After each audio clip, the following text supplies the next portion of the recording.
Okay, so our next moderator is Fraser Matthews. He's with NextMoneyDXB as one of the leaders of our industry group.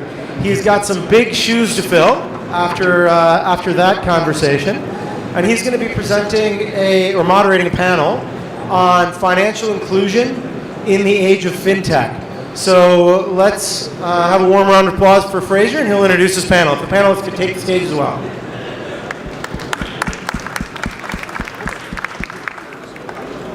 If the panelists could take the stage with Fraser, please.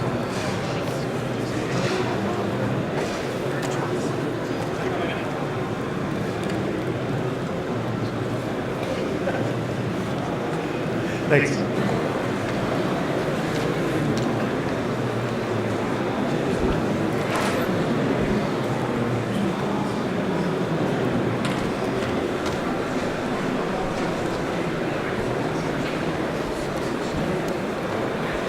All right, thank you very much, Aaron. As you can see on the stage here, we kind of represent the new generation of banking. This is the fintech generation, which you see up in front of you here.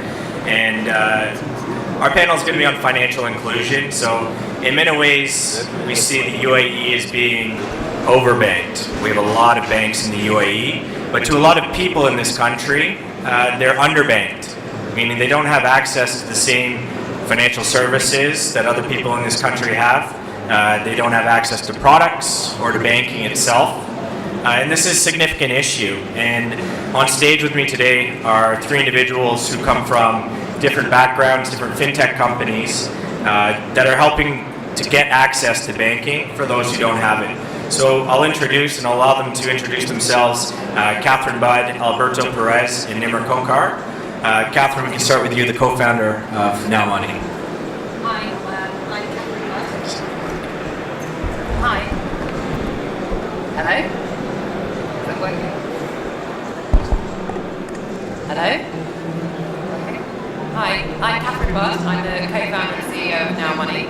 We're a mobile banking application specifically for low-income people in the Middle East who can't access the traditional banking system. Alberto.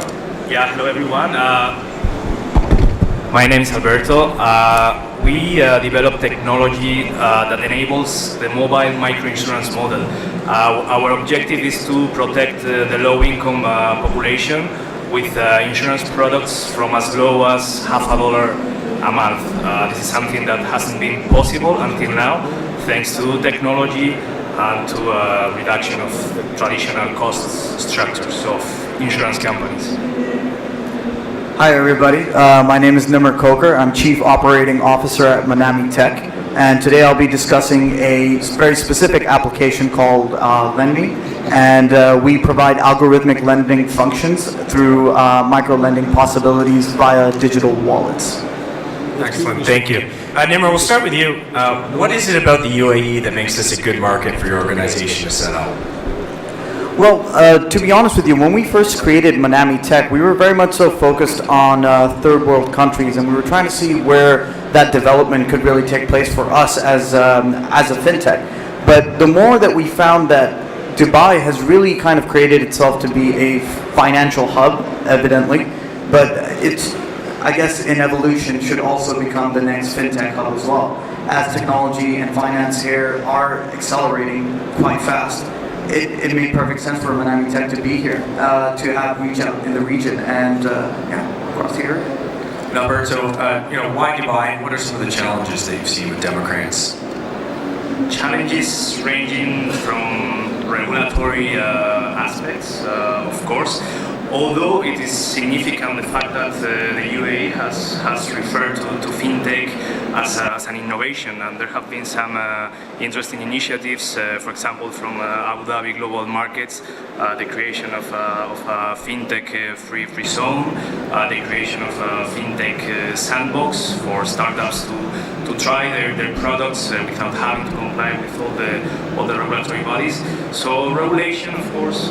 I would add to that the lack of the right talent in the region, especially when it comes to technical aspects. And a deeper factor is the fact that financial inclusion requires that passion and that true desire to change things.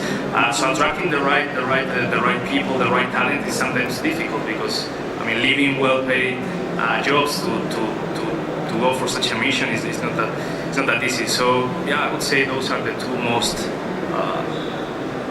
important challenges. And Catherine, in your case, you found a lot of success so far in the region. What have been some of the continuing challenges that you've been facing? So I think one of the challenges that we always face here, aside from some of the regulatory issues, which are always sort of there with their ugly head, are working with partners in the region. So it takes quite a while just to get the right network of partners that you need to launch a fintech, be that banks, be that remittance providers, technology suppliers, all together and really at the same point where you can work with them and build a technology stack around them. That is no easy feat. A lot of the time when people forecast building a technology product, they say double the time you think it's going to take you to build it, double the amount you think it's going to cost.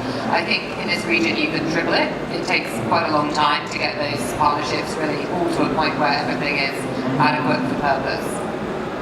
Now, Alberto, in your case, have you had any opportunities to explore partnerships with existing banks in the region to try and help bring you up to scale faster? Yeah, absolutely. Since we are in the insurance space, we have already partnered with traditional insurance companies, from AIG to reinsurers such as Swiss Re. They are quite open to this opportunity. This is something that hasn't been possible for them before, again, because they didn't have the right technology. So what we are doing is basically digitalizing the whole insurance value chain. That's something that for traditional insurance companies is like heaven, no? They still rely on lots of human interactions, physical branches, lots of paperwork. So yeah, they are eager to explore that opportunity with us. And on the other side of the equation, we also partner with telcos, acting as the distribution channel for the delivery, the selling and servicing of insurance products exclusively through the phone. So those two traditionally dinosaurs or big corporations are currently partnering with us. Never have an organization. How are you finding the partnership landscape as a fintech within the UAE? You know, it has been a little hard, even though the concept has been very receptive. Once again, the theme up here on regulatory issues has been a little difficult for us to bridge.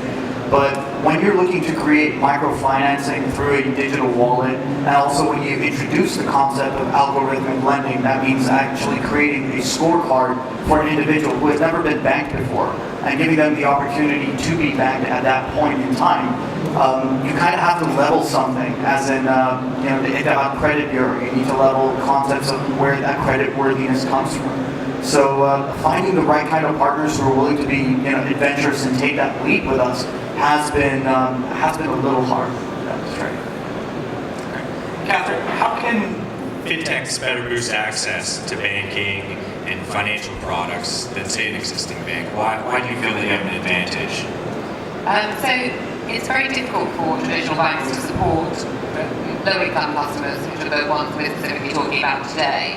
It costs, I'm sure most of you know, between $200 and $300 annually a year to support a traditional bank account. If you're looking at an individual who doesn't keep much money in their account, there's never any liquidity to play with, to lend to anybody else, it's very difficult to make that customer profitable when you've got a branch network to support, a very expensive legacy IT system. It just makes it very, very difficult. Fintechs obviously have the opportunity to start anew, work on mobile AV models, work on new, very lean pieces of infrastructure, which make that financially viable for the first time. They also often monetize in different avenues than traditional banks, so our model is entirely based on remittance, whereas the traditional banking monetization model is lending.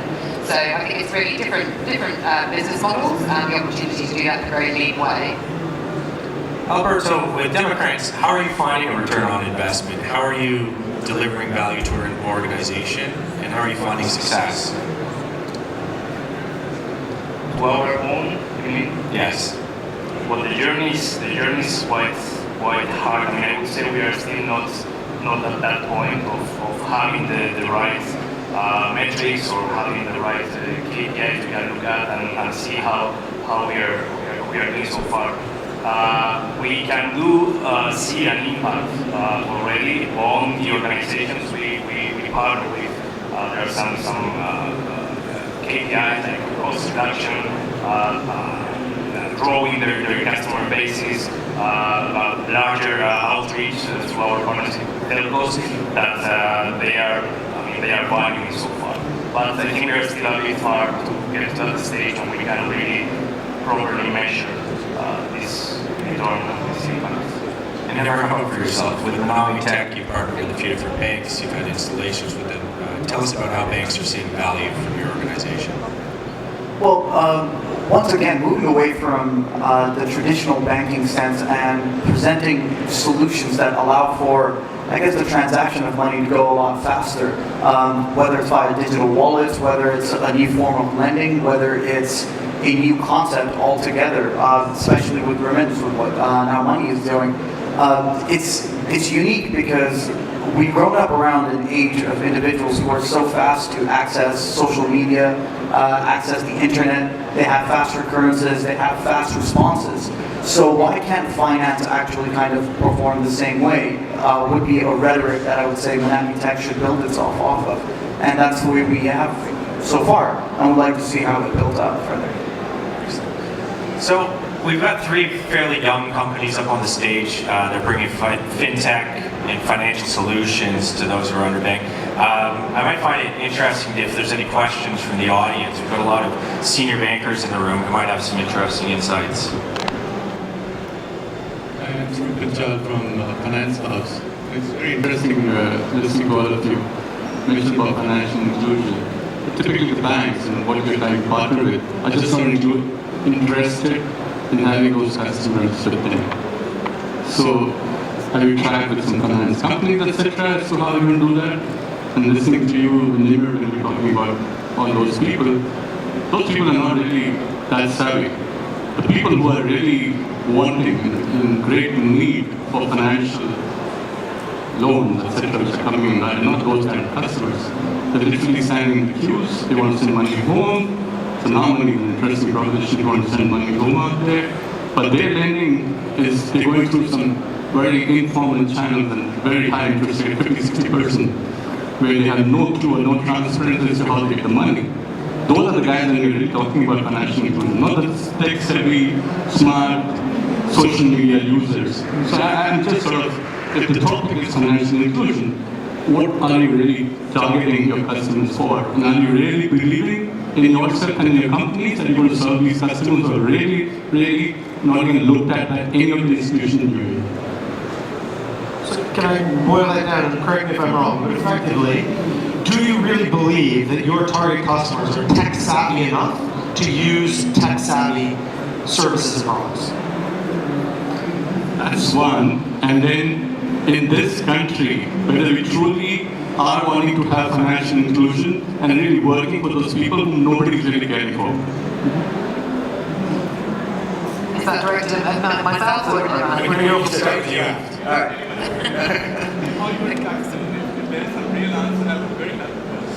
So I'll kick off about the tech bit, I guess, and then perhaps Nima can take over on the lending. So our target audience, just to answer your question on, is it really a population that, are we working with the right people? We won't work with people who are wealthy. Now Money only looks at people who earn less than 6,000 dirhams. So sorry, wealthy customers, you might be underserviced, but you are overbanked. We're not interested, frankly. Per month, 6,000 dirhams per annum is really low.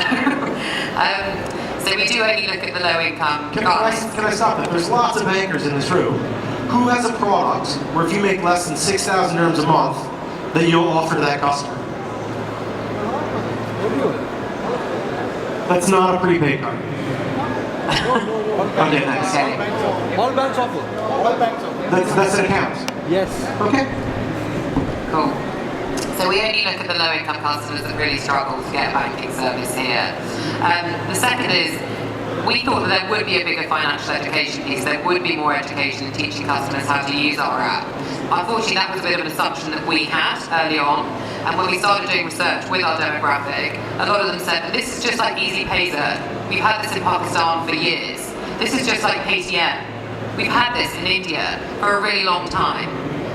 This demographic is more familiar with mobile money than the wealthy base here. This demographic is more ready for mobile banking than anybody else in the region. And just to add to that, it's a funny story, but my grandmother's driver has WhatsApp, and he WhatsApps me all the time, whether it's pictures of how things are going, what's happening over there.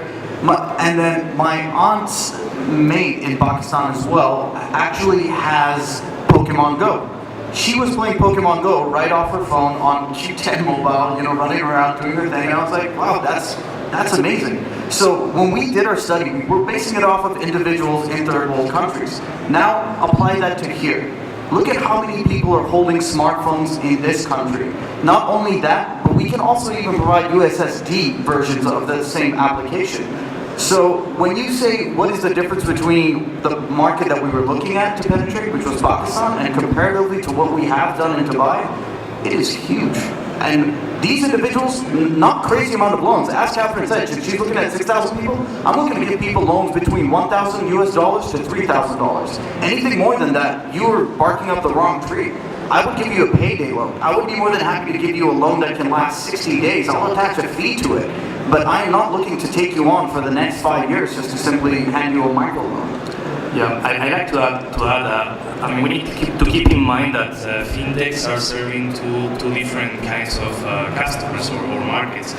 Those customers who already have smartphones and they are looking for improved experiences or more advanced or additional services, and those really low-income customers that are looking to access for the first time to the most basic services. So related to this, what we at the core, what we do at Democrance with insurance, you don't need to have a smartphone.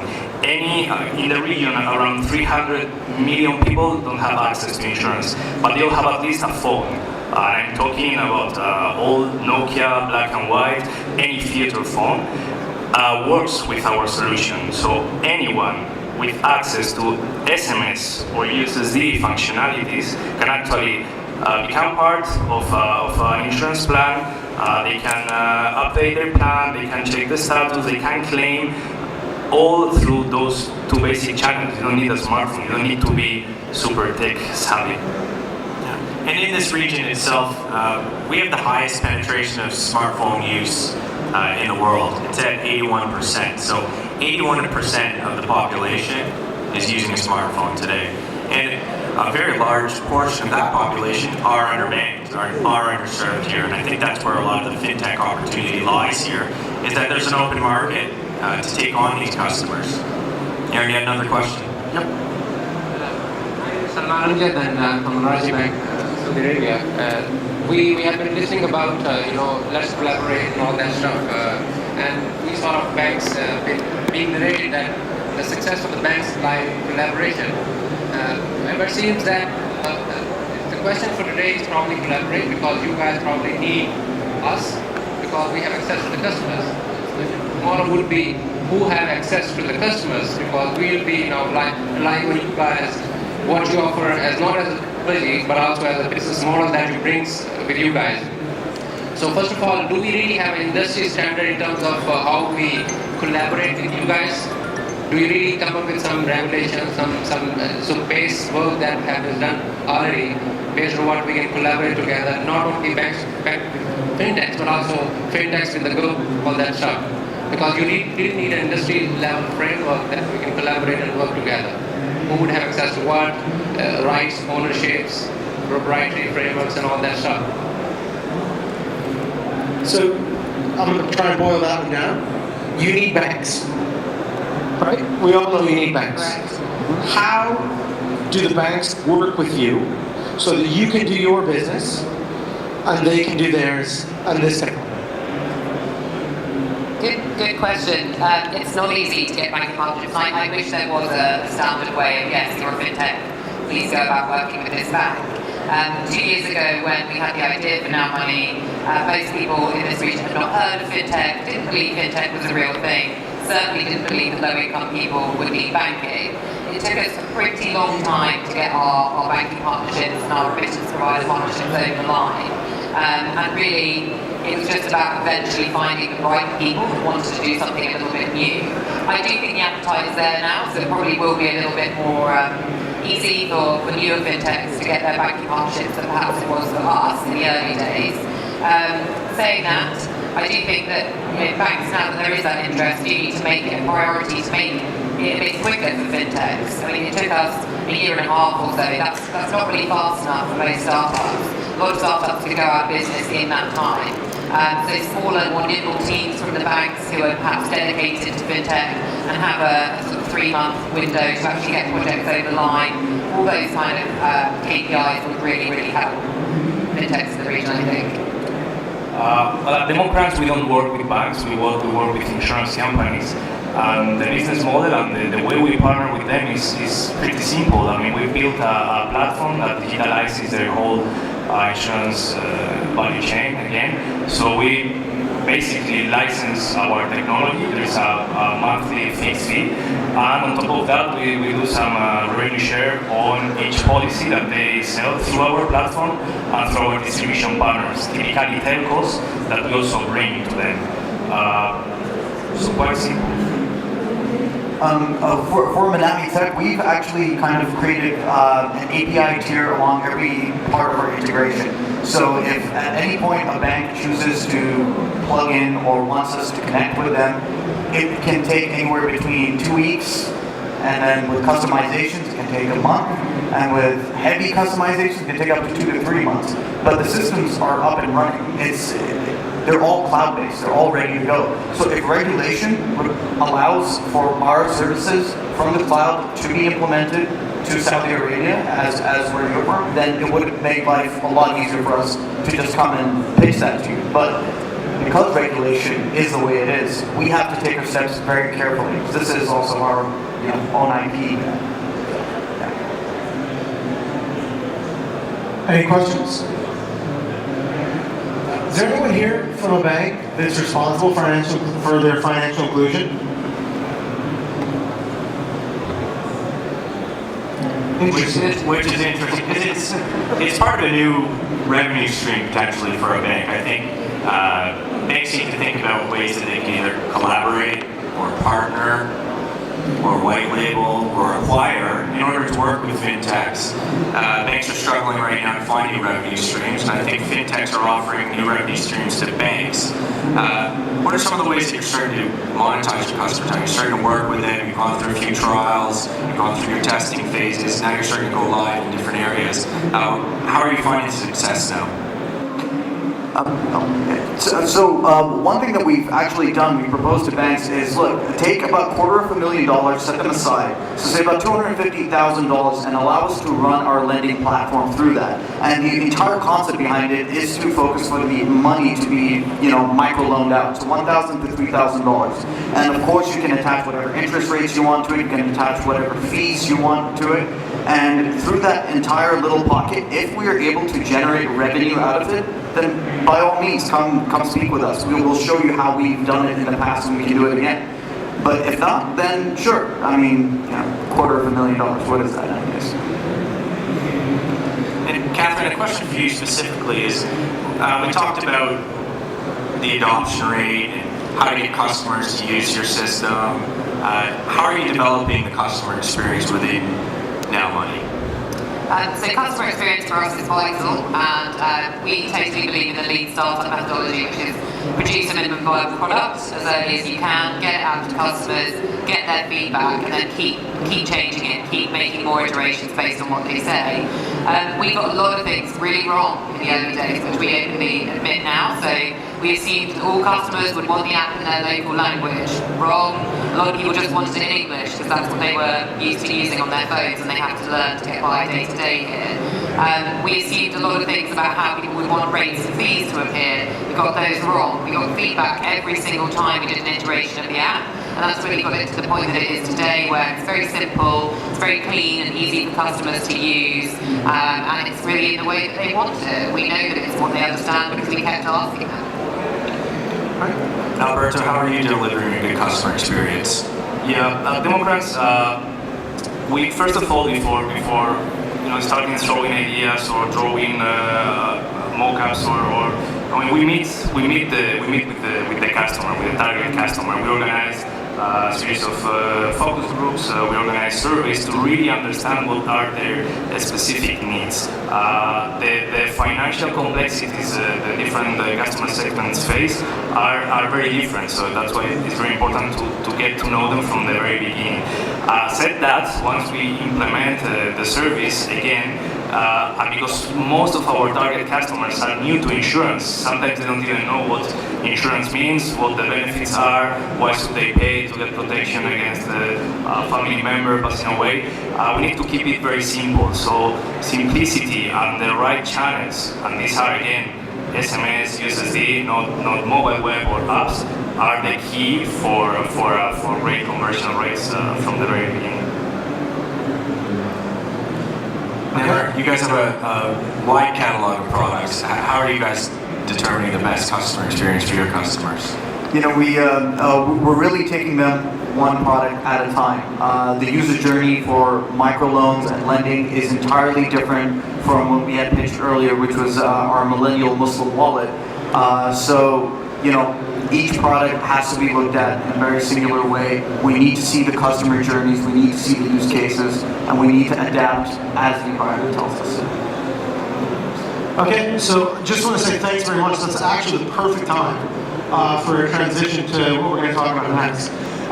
So I just want to say thank you very much, Fraser, Alberto, and Nimmer. We adjusted the slides for a great conversation on financial inclusion. So for our next session, what's going to happen is we're actually going to take you through the case study.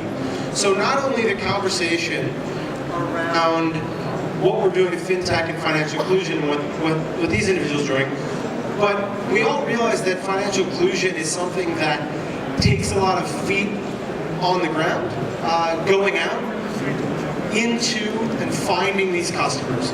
And we all feel that mobile is potentially the solution that allows us to service these customers most effectively and most cheaply. So what Catherine is going to do, she's going to give us a case study now on how we can use mobile most effectively in financial inclusion. So thanks, Catherine.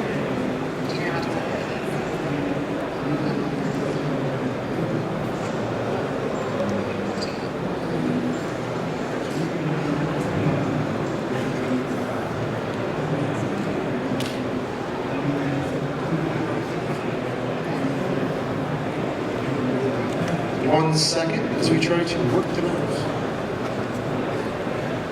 Okay, here comes.